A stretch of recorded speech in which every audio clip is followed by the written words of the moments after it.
Art Fein here, Art Fein's Poker Party, and bringing it to you for the first time, Los Straightjackets. Take it away, guys.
Fein here, Art Fein. Los, the light. Any light here? Lights. Thank you, Chris. Art Fein, Los Straightjackets from Nashville, playing contemporary and new surf music. They just told me that they got a song in the Harriet the Spy movie right now. Any other movie stuff? Let's see, what else we got? We had Calvin Surf on Melrose Place. Wow. Oh, movie trailers. We do trailers. Okay. Brady Bunch movie. Okay. Anyways, I shouldn't ask you a question because we don't have a mic on you, so I'm going to come over and talk to you in just a second. Let me first introduce some of my favorite regular guys, Chris and Frank Sprague of the Sprague Brothers. Hi, fellas. How's it going? They usually are the featured guests on this show, but tonight they're just big fans of the Straightjackets and they wanted to come down and see them. So let me go grab a handheld mic and go talk. Let me take this one off and go talk to the fellas in the band. While I'm walking over there, Mr. Director, we like long shots. You know those close-ups of fingers. Just nobody wants to see that, especially when this band does choreography. All right, welcome, Danny Amos. Danny, is there a founder of the band? Not really. All four of us got together at the same time. And that was in Nashville. Yeah, we've all been good friends for a long time. And all in various other bands, pretty much involved in a similar kind of music before putting this band together? Yeah, pretty much. Yourself? Yeah, I was playing in an instrumental group called the Ray Beats in the early 80s. Eddie was putting out instrumental 45s at the same time when he was playing with Tex Rabinowitz. Oh, I didn't know that. You were with Tex. Holy smokes, no. And Jimmy's been playing with Webb Wilder, who have traditionally put instrumental tracks on their albums. So you ever going to break precedent and do a vocal track? No, unless you want to sing. I was about to say maybe there's. Someday, but not in English. Okay, I'm going to talk more about the band, but I got some standard first questions I have to ask, and one of them is, of course, what was the first record you bought? Meet the Beatles. Good. What about the first cool show you went to? First concert I ever went to was the Rolling Stones, No kidding. Where was that? Minneapolis. That's where you're from? Yeah, grew up there. Well, how did you end up in Nashville?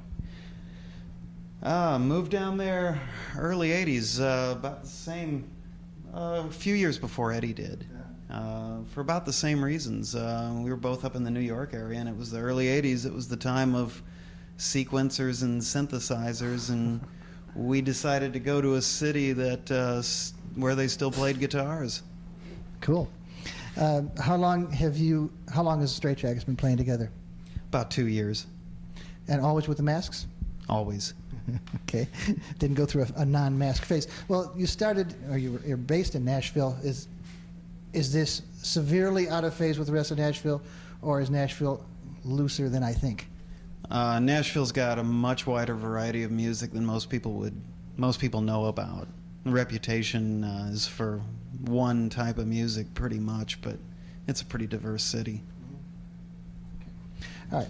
Let me go talk to LJ on drums. Lester or Jimmy, how you doing? You're the Nashville native. I'm the Nashville native, born in Macon, Georgia, grew up in Nashville. And what about previous bands? Let's see, Webb Wilder, my last band for 10 years, and before that, Billy Joe Shaver, Really? Tonk Heroes fame for many, many years. And before that, just local blues bands, rockabilly bands around town. How long did you? Actually played with the guy who wrote Son of a Preacher Man for a while, back when I was in high school. Who was that? Can't remember his name. All right. What about first record you bought? First record I bought was probably, like Danny said, actually I don't think I bought a first record. My cousin gave me and my brothers all of her Beatle records. And first record that inspired me to play drums was Herb Alpert, Tijuana Brass. You know, I was only 6 years old. It was a hit. It was a So wait, Taste of Honey? Dun, dun, dun. Taste of Honey, yeah, and Lonely Bull, and you know, that sort of stuff. And used to sit up in front of a mirror with a snare drum in the wall and pretend I was Ringo and play to the hi-fi with, you know, So back when I had hair. So when did you leave? How old were you when you left Macon? Oh well, I mean, I was only 8 months old when we left. Oh, okay. So, I All mean, right. It doesn't count. Next question. I don't have too many friends now. How about the first really cool the concert that really turned you around? Maybe. Well, I don't know. I mean, it's like, I think by the time I was old enough to go to concerts, you know, there probably wasn't too many people coming through Nashville that was cool. I mean, the bands. really, I think the first concert was like the James Gang was the first concert I ever went to, and I mean, you know, but the Rolling Stones, all the cool acts always played in Memphis. I was about to say, did bands skip Nashville? I mean, it seemed To see the Rolling Stones, you know, that was probably the first really cool experience I had, was going to see the Rolling Stones in the early '70s in Memphis. You know, everybody wore top hats, got top hats, you know, wanted to be like Mick, you know. So if you were with Billy Joe Shaver and some country-ish kind of guys like that, what turned you this way? What made you what you are today? Or you always had this kind of music in Oh yeah, I mean, you know, growing up in Nashville, I mean, we're not all born with a fiddle in our hands, you know. You know, there's a lot more to Nashville than just country music, and I mean, we all listened to the same stuff as everybody else did growing. Wipeout was a hit when I was 6 years old. Started learning how to play drums. It was the first song I played at a first grade competition. You know, Wipeout. You know, my brothers had surf bands that set up in the living room, and the bangs and the white jeans and the whatever they wore, the Dickies and stuff. You know, it's, you know. Okay. By the way, Sprague Brothers, jump in just like, hey, Art, scream out when you got a question. Well, I got a question So for Jimmy. Frank Sprague, you got a question? It seems like, do you know the difference between Howie Johnson and Mel Taylor as far as the Ventures go, the drummers?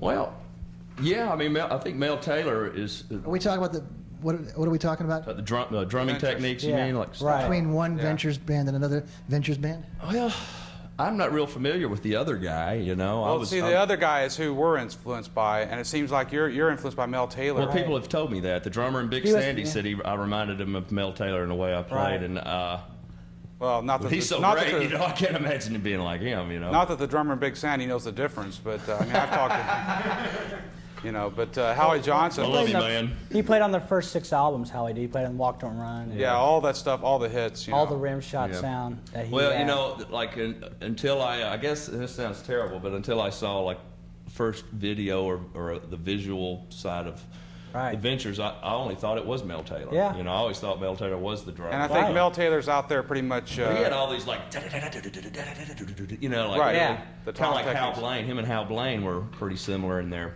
Right. playing, I think, you know. Right. And Hal Blaine's another big influence on me too. Right. You know. And I heard Mel Taylor recorded on a lot of Herb Alpert stuff, studio work before he took The Lonely Bull, man. yeah. He was the main cat on all that stuff. Right. Him, Carol Kane. Okay, drum school. Thank you very much. Thanks, LJ. That was it, yeah. Let's get up here to Scott. I thought I was in the wrong place for a minute. I was Show's over. brought a tambourine. Show's over. Okay, Scott, bass. You're from the Corn Belt, I'm from the great Midwestern state of Iowa originally. Iowa City. Actually, I lived in Iowa City about the time Jimmy left Macon, Georgia, yeah. Well, we all know. Oh, I see. I got you. Okay. So then you left Iowa City, and where'd you go to? I then followed my father across a path of academic pursuit across the Midwest through Minnesota, Ohio, Michigan, and back in Ohio. So you're rootless. I'm rootless, yeah. I moved every 2 or 3 years, almost as bad as like an army brat or something. Academic Brett. So standard first question, what's the first record you bought? The first record I bought with my very own money was Sgt. Pepper's Lonely Hearts Club Band. Cool The enough. mono version, and I still have it actually. And first, you were traveling around. Did you get to concerts young, or did you? No, I didn't really go to start doing the concert thing until I started partaking of the herb and whatnot when I was, 15 or 16. We used to go up to Cobo Arena in Detroit. Chamomile tea? Is that what you're talking? Yes, of course. Yes, yeah, the herbal tea. Yeah, man. No, Cobo Arena was the real spot. We'd jump in the car and drive. I was living in Bowling Green, Ohio, and we'd go up to Cobo. And, So who'd you see? Mott the Hoople was the one that really turned my head around. Yeah. It did. I can't imagine that. What was it about? I think it was the falling marionettes and stuff like that. Hocking loogies into the audience. Mott the Hoople.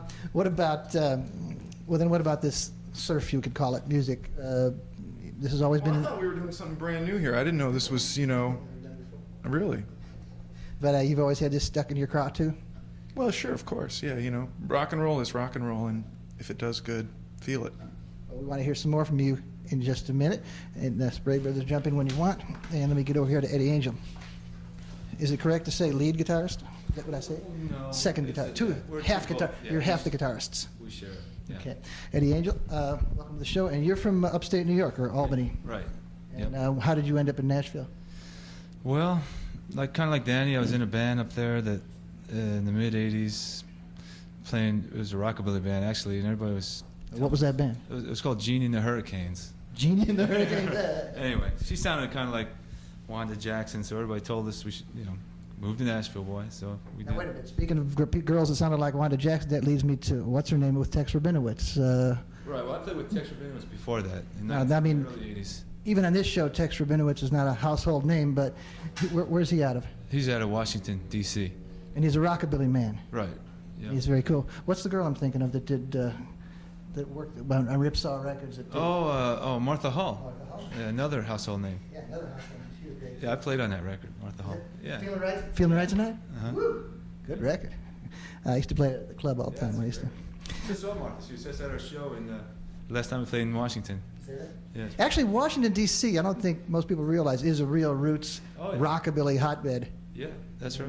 A lot of stuff comes A out lot of of there. stuff came out of there musically, I mean, Doesn't, Ray was from there, and Patsy Cline was from that area. Now, doesn't Janice Martin have something to do out there? And what about? She's from somewhere in Virginia, I think, but not D.C. I thought she played there. I think she made her first comeback there. That's what it was. And what about Sleepy LaBeef? Well, he's in Boston, isn't he? Yeah, I think so. Yeah. All right. So, what's the first record you bought?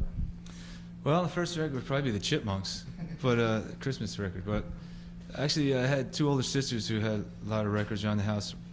You know, original 50s rock and roll records, Elvis and Chuck Berry. But my very first record I can remember buying with my own money would be I Want to Hold Your Hand, which is, I just realized we all are, they never done. I mean, all of us first record was a Beatles record. That's really. I want to hold your hand. Well, same thing now. First cool show you saw. First big concert, as far as a concert, would be the Rolling Stones in '65. It was at like a 2,000 seat theater. In Albany. Oh, 2,000 seat It was theater. an actual theater, you know, like A movie theater? Yeah, movie theater. Yeah, and there was no reserved seating, so you bought your ticket, and everybody made a mad dash for a seat. Yeah. Do you remember who the opening acts were? Yeah, I do. The Knickerbockers, who did Lies, and the Sundowners, who were a local upstate, and they did all Beatles songs. So I wonder what the Cool. Spragues, you got anything to ask? I just like to know when a video is going to come out, because I like to see a video by these guys. Well, I don't know. We're doing a film in Austin with the director named Steve Mims, art monster kind of guy. You're doing a film as you're appearing in somebody's film? Well, we're going to appear in a fraternity party scene. It's it's like a prom night, the night in the life of these prom kids. And I guess one scene they go to a frat house and we're the frat band playing. What's the name of that movie to be? The Naughty Ones. And the Naughty Ones in Austin, Texas will be in it. And cool. Wade Wilder and Stephen Bruton. And sounds good. All right, fellas, thanks very much, and we'll talk to you a little more in a little while, but let's listen to a little more from Los Straightjackets.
Los Straightjackets out of Nashville. That's great, man. Let me grab the other mic and ask one or two more questions, and we'll have to sign off. Anyways, let me talk to Danny Amos again. Actually, Danny, I'm bereft of questions, but I've got the fabulous Sprague brothers here who want to ask you a couple more things. Okay. So pause for a second, wait till the camera gets on you. And over here to Chris, or Frank Sprague, I guess, who's going to do the questioning. Frank wants to ask Danny a question or two. Well, you were talking before the show about you guys are getting commercial airplay on Pacifica. Yeah. Pacifica, the song you played that you played 2 songs ago? Yeah, that's the one. Yeah, we just we found out we're getting on the well, it's called the Gavin charts, which people in the industry know about that. It's AAA radio, which I guess is adult album alternative. And yeah, they're adding our song on stations all over the country, and we're actually on the Gavin charts, and it's great. I mean, it's like it would be so great to see instrumentals make it back to commercial radio. And actually, you guys it sounds familiar, sort of. The vein sounds familiar to a lot of people, but these are all original songs you're doing. Yeah, they are. And yeah, if you folks watching want to see instrumentals on the radio, call your local radio station, request it. Get that recorded message when you call. Okay. Yeah, they have the record. The stations have the record. Okay. Well, let's. We're done. Los Straightjackets, thanks very much. Hope to have you here again. Thanks for coming by and joining us on the show. Take it away with something. Thanks, sir.